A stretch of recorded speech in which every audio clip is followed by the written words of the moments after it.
Hola estudiantes de tercer año medio de nuestro Liceo de Pica. Soy la profesora Priscila Vicuña y vamos a trabajar nuevamente en una clase de lenguaje con esta clase número 4. Bien, corresponde a la clase 4, guía 4. El objetivo que vamos a desarrollar en esta clase, ¿ya? Y en esta nueva unidad que estamos iniciando, está aquí abajito, ¿ya? Que dice, analizar los recursos literarios utilizados en un cuento para reflexionar sobre su incidencia en el efecto estético producido por la obra. ¿Y qué será eso? Nos preguntamos nosotros, ¿ya? Entonces, lo primero que quisiera es que observen la imagen que tienen aquí de fondo, ¿verdad? Esta pintura, ya que nos muestra una chica que está cosiendo, ¿verdad? Su costura es súper larga, miren si se fijan, da vuelta por toda la ventana y además está el océano afuera. Y este océano se mezcla con esta tela blanca que ella está cosiendo. Bien, entonces, este cuadro, esta pintura, nosotros cuando la vemos nos genera algo, ¿verdad? Una sensación, una emoción, si se le quiere decir, la percibimos de cierta manera a través de los sentidos, la visión, ¿verdad? Especialmente. Y nos puede gustar o no nos puede gustar. Entonces, dependiendo de cómo nosotros la recibamos, en el fondo sabemos que está generando algo. A eso se le llama efecto estético. Es bonita, cómo se considera y ese trabajo, ese efecto estético, nosotros como, como observadores de la pintura lo sacamos por nuestras propias conclusiones, ¿no? Por nuestro propio rol activo a la hora de mirar algo, de analizarlo y de criticarlo dentro de nosotros mismos. Entonces, lo que también se trabaja a la hora de ver una obra de arte es en la crítica, que nosotros inmediatamente hacemos. Recuerden que las críticas pueden ser positivas o negativas. Bueno, entonces, ¿qué pasa con eso? Cuando nosotros observamos algo, lo percibimos. Lo primero que nos llega a nosotros es el efecto estético, ¿bien? Ahora bien, ese efecto estético se consigue a través de los recursos literarios, perdón, de los recursos que utiliza el pintor, no literario porque estamos en una obra pictórica, en una pintura. El pintor le aplica ciertos recursos, cierta técnica propia de su disciplina, ¿ya? Y al juntar y a ponerla de manera correcta dentro de la pintura, genera en nosotros ese efecto estético. Bien, espero que se haya podido entender un poquito. Ese es el objetivo de la clase de hoy, ¿ya? Cuando nosotros, bueno, para poder entrar en materia, me voy a achicar un poquito por acá, ¿estoy? Ya, para poder comenzar, ya vamos a comenzar por las sensaciones. Quisiera que puedan ver estas instrucciones para llorar de Julio Cortázar. El video no es de Julio Cortázar. Julio Cortázar es un escritor, un gran escritor latinoamericano, ¿verdad?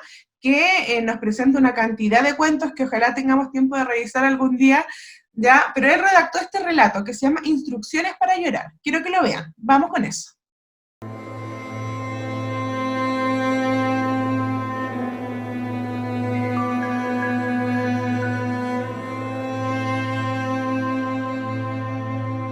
Dejando de lado los motivos, atengámonos a la manera correcta de llorar, entendiendo por esto un llanto que no ingrese en el escándalo ni que insulte a la sonrisa con su paralela y torpe semejanza.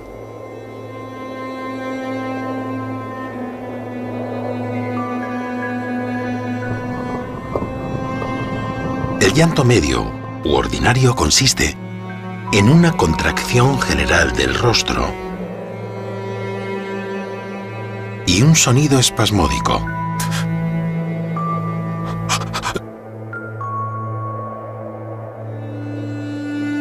Acompañado de lágrimas y mocos. Estos últimos al final, pues el llanto se acaba en el momento en que uno se suena enérgicamente. Para llorar, dirija la imaginación hacia usted mismo.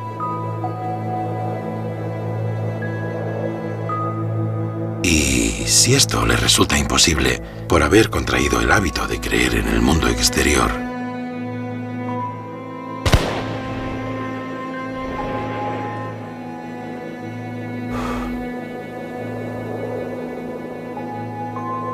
piense en un pato lleno de hormigas.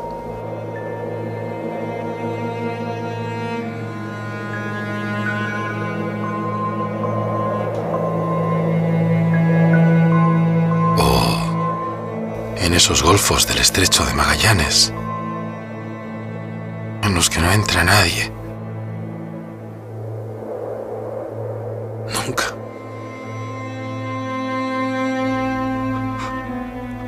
Llegado el llanto, se tapará con decoro el rostro usando ambas manos,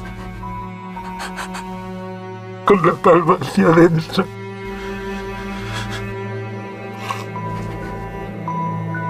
Los niños llorarán con la manga del saco contra la cara y de preferencia en un rincón del cuarto.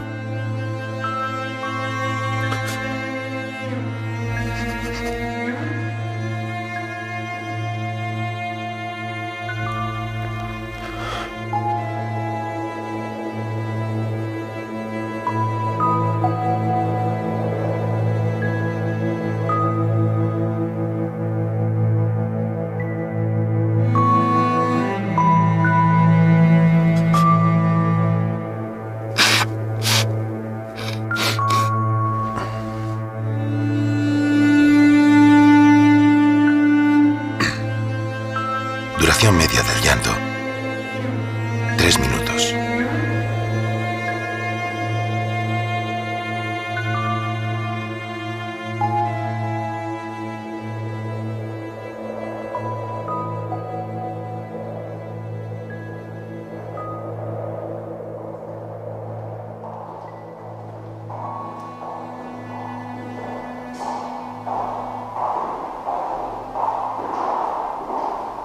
Bien, ya vimos el video, ¿cierto? ¿Qué sentiste? Todo eso que pudiste sentir al ver este video, que es la transformación del relato escrito, ¿verdad?, traspasado a un cortometraje, todo eso que te hace sentir es gracias a los recursos literarios que utilizó Cortázar en su redacción. Ya todos esos recursos pudieron llevar al lector a crear ese efecto estético. ¿Ya? Aplicar también de su cosecha, porque cuando nosotros leemos, ya lo vimos en la clase pasada, en la primera unidad, cuando nosotros leemos, tenemos un rol activo, y seguimos en ese mismo rol en esta unidad también, ¿ya? Entremos en materia entonces.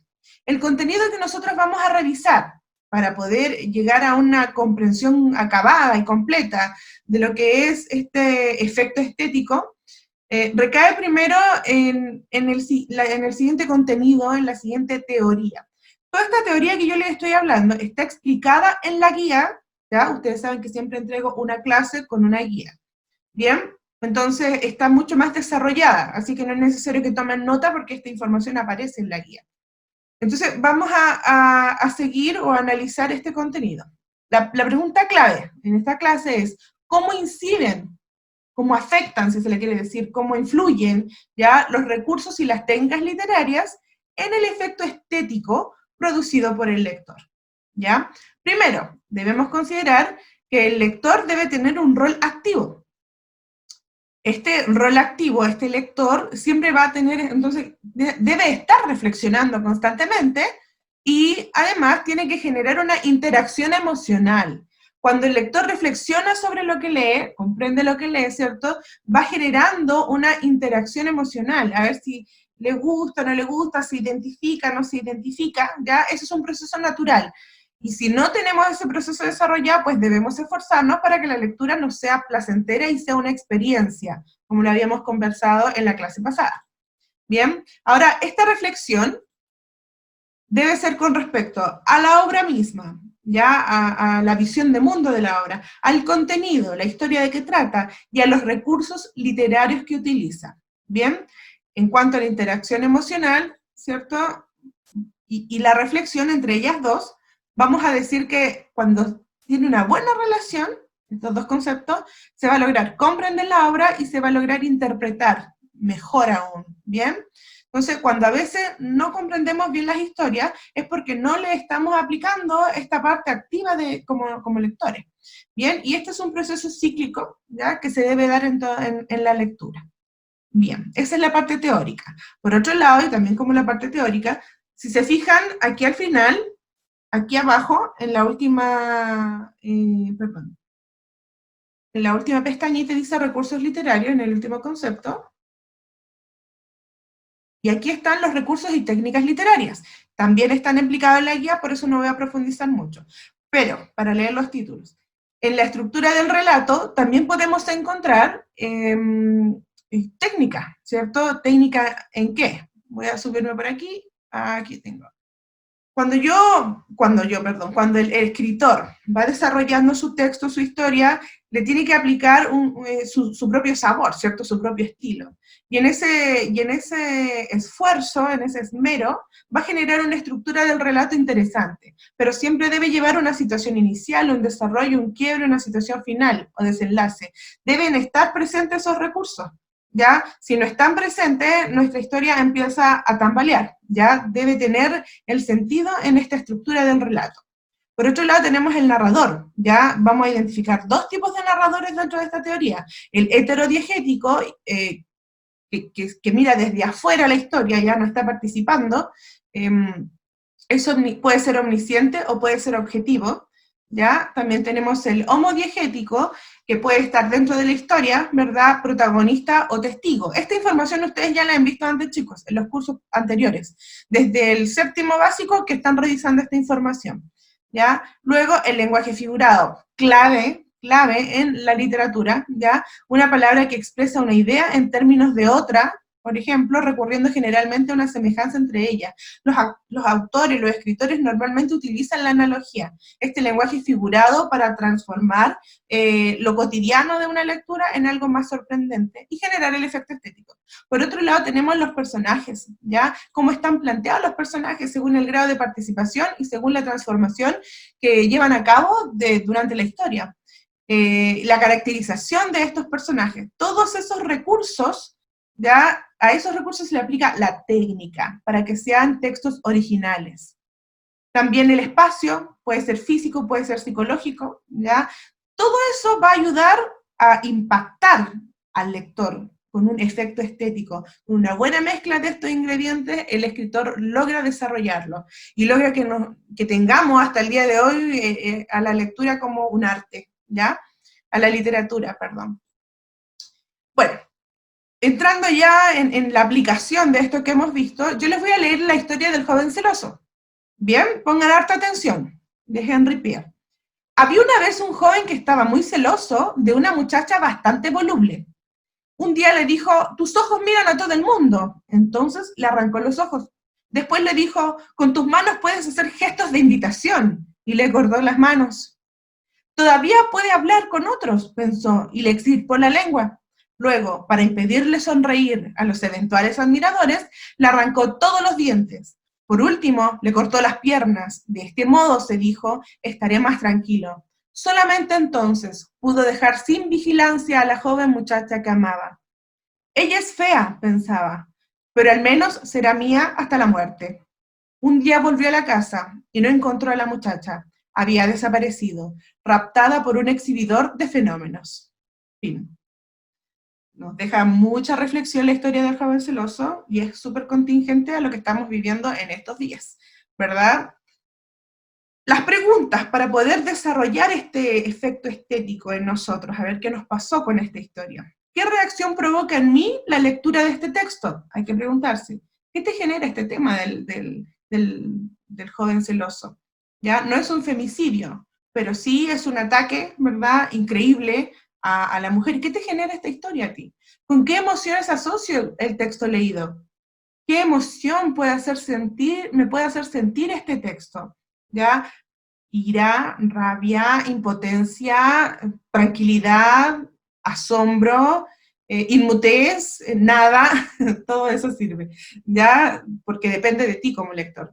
¿Qué aspectos específicos de la obra son los que me provocan reacciones? ¿Qué parte de lo que estamos leyendo provoca una reacción? No, me provoca la reacción, no sé, cuando piensa que ella es fea y finalmente se conforma con que va a ser suya hasta la muerte. O no sabe, que me llama la atención la parte donde dice voluble, que la joven era bastante voluble y le echa la culpa a eso.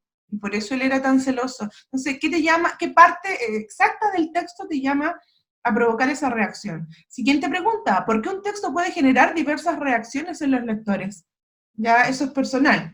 ¿Y por qué puede generarnos diferencias entre lo que yo leo, que es la misma historia, y la que tú estás leyendo?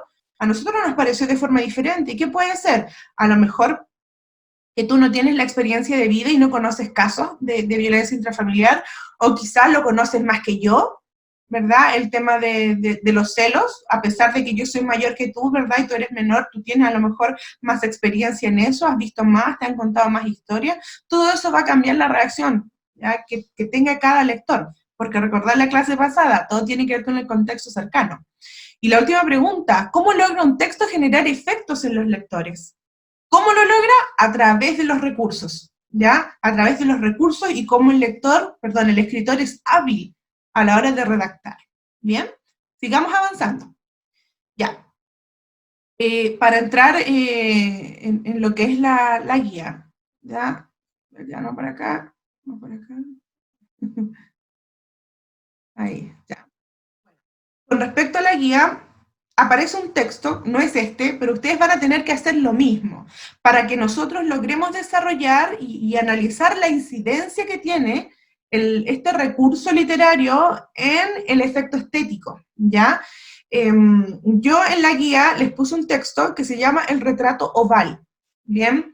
Es un cuento más largo que este, porque este es un microcuento adecuado para esta clase, ¿cierto? Sirve para esta clase más breve, pero en la guía el texto es un poco más largo, y el ejercicio que deben hacer en la guía es el mismo que yo les voy a hacer ahora con este ejemplo.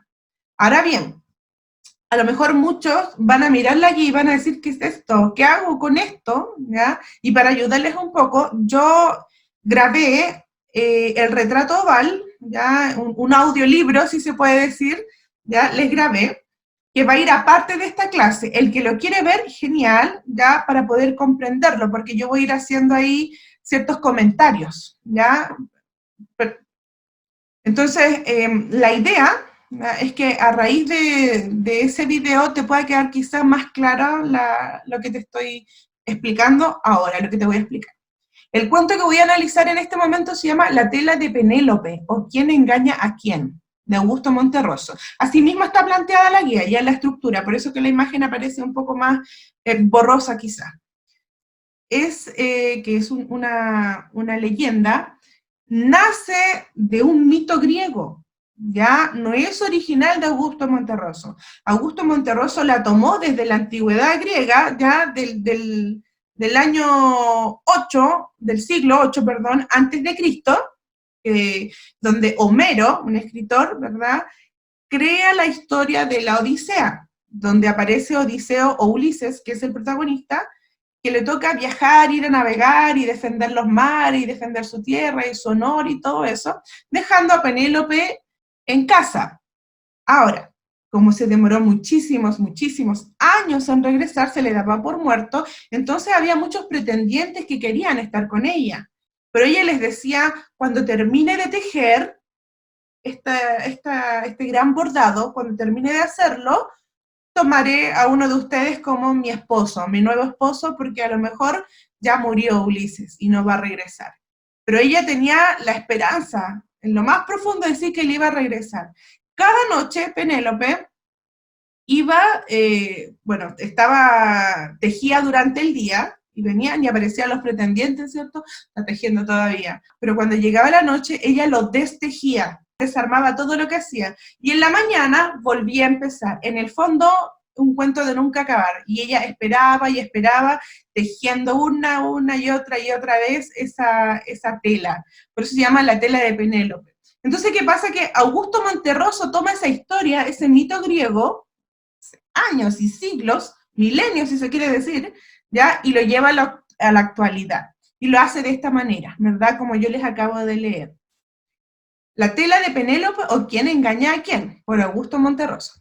Hace muchos años vivía en Grecia un hombre llamado Ulises, quien a pesar de ser bastante sabio, era muy astuto. Casado con Penélope, mujer bella y singularmente dotada, cuyo único defecto era su desmedida afición a tejer, costumbre gracias a la cual pudo pasar sola largas temporadas. Dice la leyenda que en cada ocasión en que Ulises, con su astucia, observaba que a pesar de sus prohibiciones, ella se disponía una vez más a iniciar uno de sus interminables tejidos, se le podía ver por las noches preparando a hurtadillas sus botas y una buena barca, hasta que sin decirle nada se iba a recorrer el mundo y a buscarse a sí mismo.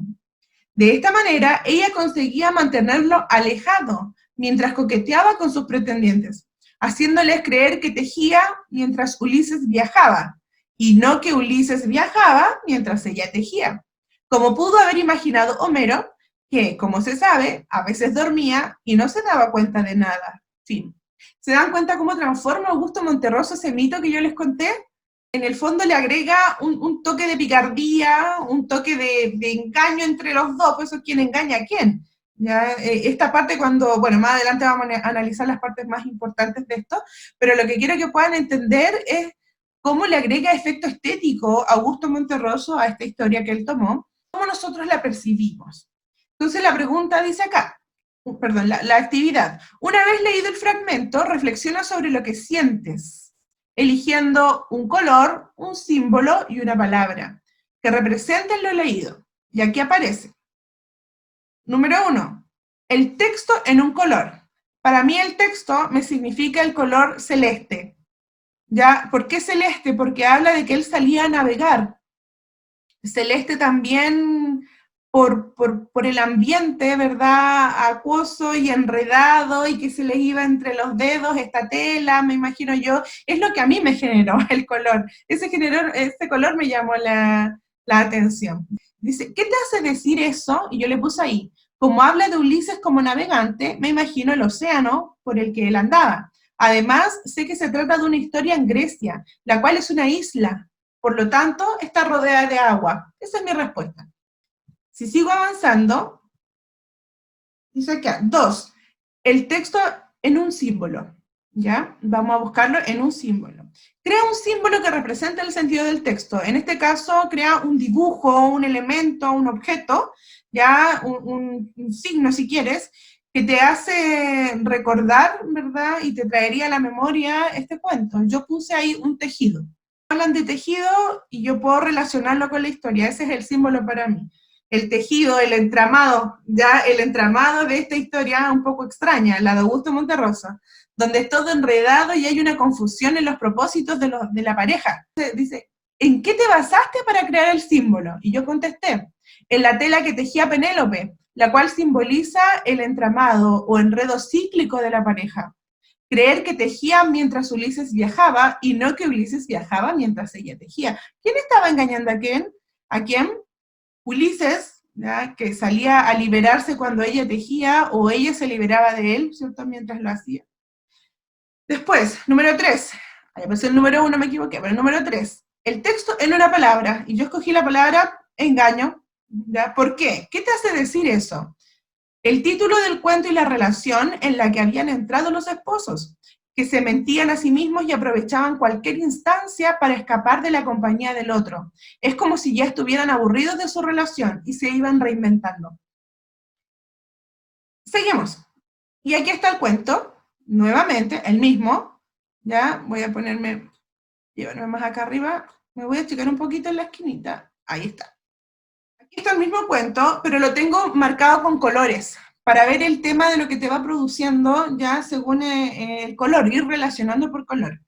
Entonces, yo tengo aquí, por ejemplo, hace muchos años vivía en Grecia, ya está marcado en rojo. ¿Y por qué lo marqué en rojo? Porque yo te di en la guía esto. ¡Wow! Se ve grande, ¿no?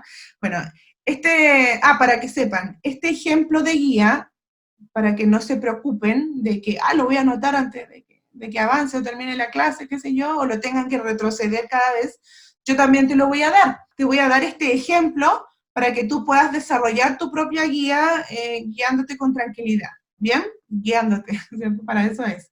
Así que no te preocupes de anotar o de tomar apuntes porque ya va a estar y va a entrar en detalle cuando lo leas. Ahora no podemos entrar en detalle por cosas de tiempo, ¿no? Entonces, tenemos aquí, yo te expliqué, hace muchos años vivía en Grecia, rojo corresponde a la pregunta o al casillero 1. ¿Cuál es el recurso literario? Situación inicial es el recurso literario, que está relacionada con la estructura de la narración. Debe haber un inicio, ¿ya? Debe haber una situación inicial. Entonces, la pregunta que dice ahí, situación inicial, 2 puntos. ¿Cómo se plantea la situación inicial?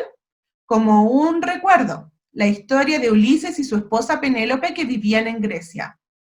Ahora, si voy leyendo hacia abajo, ¿ya? Vamos a ir avanzando, ¿cierto? Leímos este primer casillero rojo. Paso al de abajito, según la flecha, y dice, ¿qué pasaría si el cuento no presentara este recurso literario de la manera en que lo hace? Y yo contesto, aquí abajito, no se lograría comprender que el cuento se refiere a un mito griego, pero reinventado. Entonces, esa situación inicial es clave para poder comprender que el escritor está jugando con un mito viejo, ¿ya? Y después aparece más abajo, siguiendo la misma línea, chiquillos, estoy siguiendo la misma línea, la pregunta, ¿qué función cumple cada recurso literario en esta historia? O sea, ¿qué función cumple el recurso literario de la situación inicial, de ordenar el texto cronológicamente, cumple en esta historia? Y la respuesta sería aquí abajo, poner al lector en un escenario acorde al tono del cuento. Lo que hace el escritor, el autor, es poner un escenario, y con ese escenario nuestra mente se dispara. Grecia, antigüedad, navegantes, el mundo, los mares, los dioses griegos, y con eso tu mente hace un efecto estético automático. Voy a dar el segundo ejemplo, no voy a dar con cada color porque si no se nos va a hacer muy extenso y tú vas a tener la oportunidad de leerlo en la guía, que te la voy a mandar también como un PDF, pero también vas a poder preguntarme, ya cuando lo estimes conveniente, así que no hay ningún problema. En el color azul dice, quien a pesar de ser bastante sabio era muy astuto. Penélope dice, mujer bella y singularmente dotada, cuyo único defecto era su desmedida afición a tejer. Ese color azul corresponde aquí al recurso literario en color azul, personajes que se refiere y se relaciona con los personajes como recurso literario. ¿Cómo se caracteriza a Ulises y Penélope? Y yo te contesté acá. Seguimos nuevamente de manera recta, ya, de manera vertical hacia abajo. Penélope como una tejedora empedernida con un motivo de fondo, al igual que Ulises, quien amaba navegar. Entonces se caracterizó a los dos, cómo era Penélope y cómo era Ulises. La siguiente pregunta, bajando, ¿cierto?, al casillero. ¿Qué pasaría si el cuento no presentara este recurso literario de la manera en que lo hace? O sea, no me mostrara a los personajes en estas líneas marcadas en azul. Y yo contesté, el cuento perdería profundidad en la interpretación de su sentido. Nos costaría a nosotros interpretar qué querían los dos. Ya, si no apareciera esta caracterización de los personajes, quedaríamos en el aire, pues no tenía profundidad, no tendría profundidad la historia. Ya sería muy plana y no podríamos entender aquel engaño, ya ese juego que hay ahí, esa paradoja que se da en el cuento. Sigo avanzando en la última pregunta. ¿Qué función cumple cada recurso literario en esta historia? Sigo en el mismo azul. Representar a los dos elementos importantes para interpretar el relato. ¿Ya? Entonces, la pregunta dice, ¿qué función cumple el que se caracteriza a los personajes?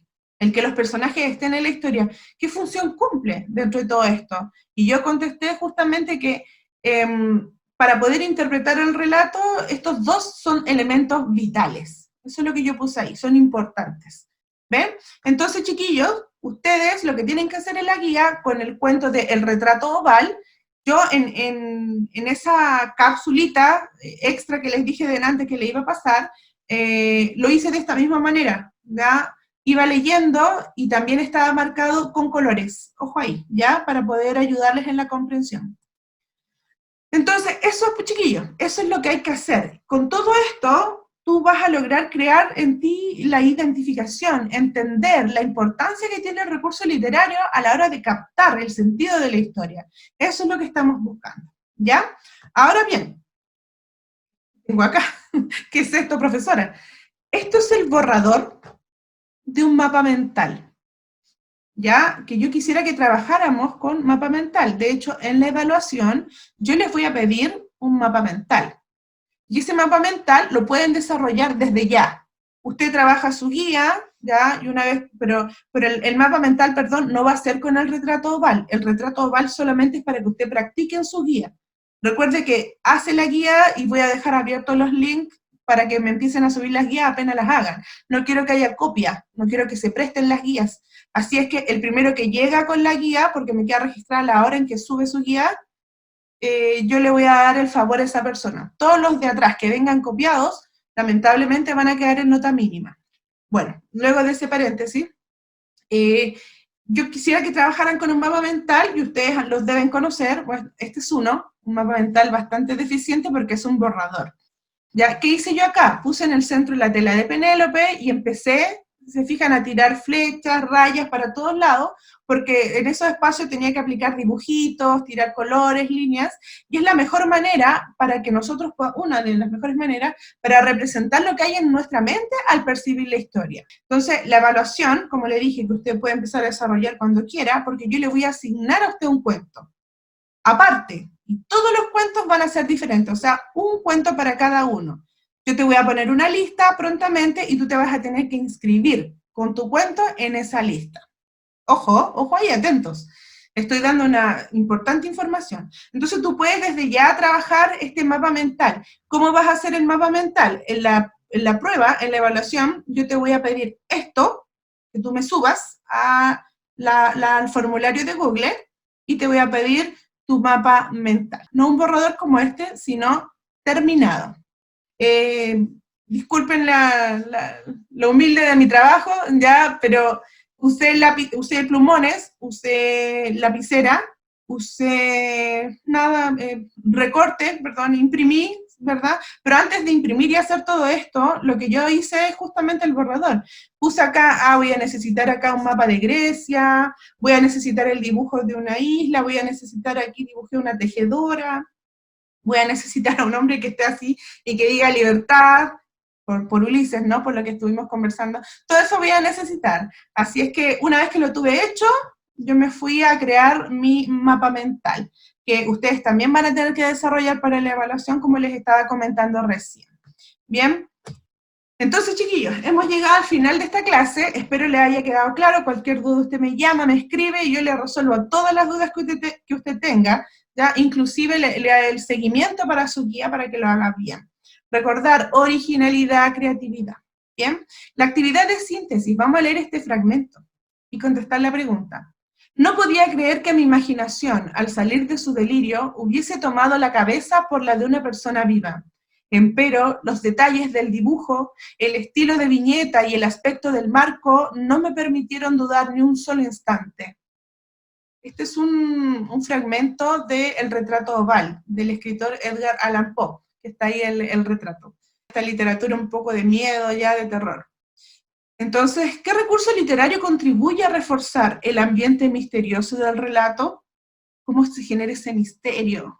Y es de acuerdo, y la opción correcta es la de los pensamientos del narrador, que aparecen acá. No podía creer que mi imaginación, al salir de su delirio, hubiese tomado la cabeza por la de una persona viva. Los pensamientos del narrador son los que le dan el efecto, en este caso, estético a la historia de El retrato oval, en este fragmento. Chicos, espero que les haya gustado esta clase. Ya saben que estoy disponible como siempre, así que nos vemos en la próxima clase, en las evaluaciones y en las retroalimentaciones. Chao, chao.